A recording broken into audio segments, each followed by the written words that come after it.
Thank you, Mr. Chairman. There's a concept in economics called rent seeking, whereby those with political power and influence go to those in government and seek special benefits at the expense of everyone else. Today's student loan racket, and it is a racket, I think is a powerful example of rent seeking. The people who are losing are the working men and women of this country.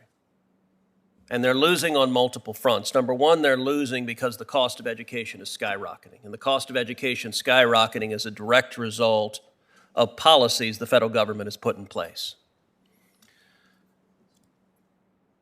We've heard the stats today about the cost of education. Today, the cost of college tuition is 31 times more than it was in 1970. We've seen skyrocketing costs. In 1985, the cost of tuition, fees, room and board was $3,859 a year at a public university and $9,228 a year at a private four-year university. By 2018, those numbers had skyrocketed to $20,598 per year at a public four-year university and $44,662 a year at a private four-year university. I can tell you in families that makes a real difference. In 1957, my dad came from Cuba to come to America to go to school. He came to Austin to go to the University of Texas. His first job was making 50 cents an hour as a dishwasher. And working as a dishwasher, he was able to pay his way through school. You can't do that anymore. The fees have skyrocketed. By the time I went to school, when I came out of college and law school, I had to take student loans. I had about $100,000 of student loans when I came out of law school. It took over a decade to pay off those student loans.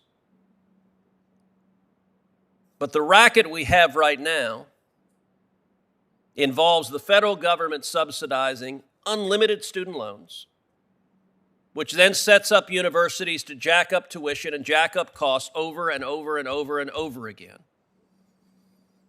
And the racket gets even worse because we saw in recent years, led by congressional Democrats, the federal government nationalize the student loan industry. So now it's the federal government that is loaning the money, that is directly subsidizing this massive debt burden and driving the cost through the roof.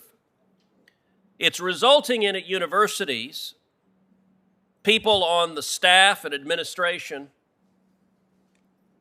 getting paid six-figure sums not to teach.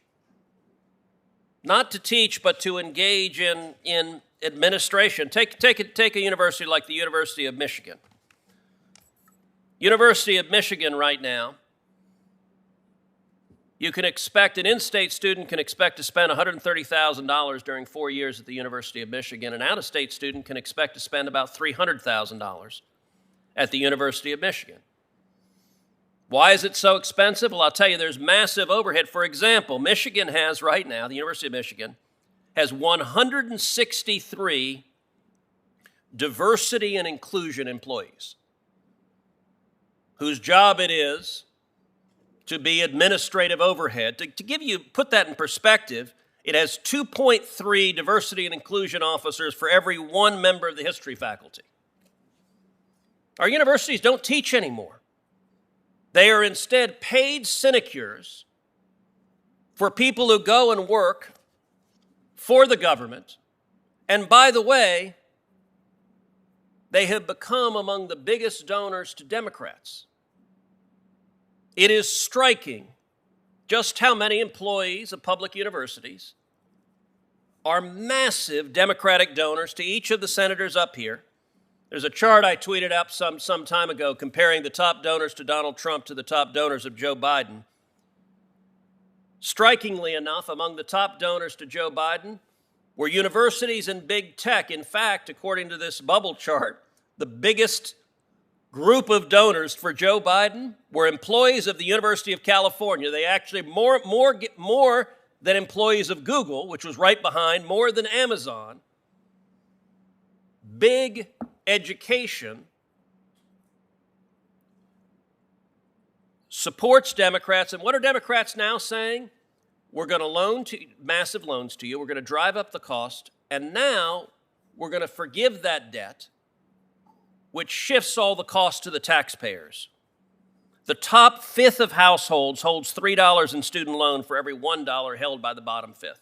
What Democrats are now proposing to benefit the universities and keep jacking up costs is to transfer money from working men and women, the top 25% of households with incomes above $173,000, hold 34% of outstanding student loan debts, and yet Democrats are proposing a massive wealth transfer away from working men and women. These are policies that don't make sense.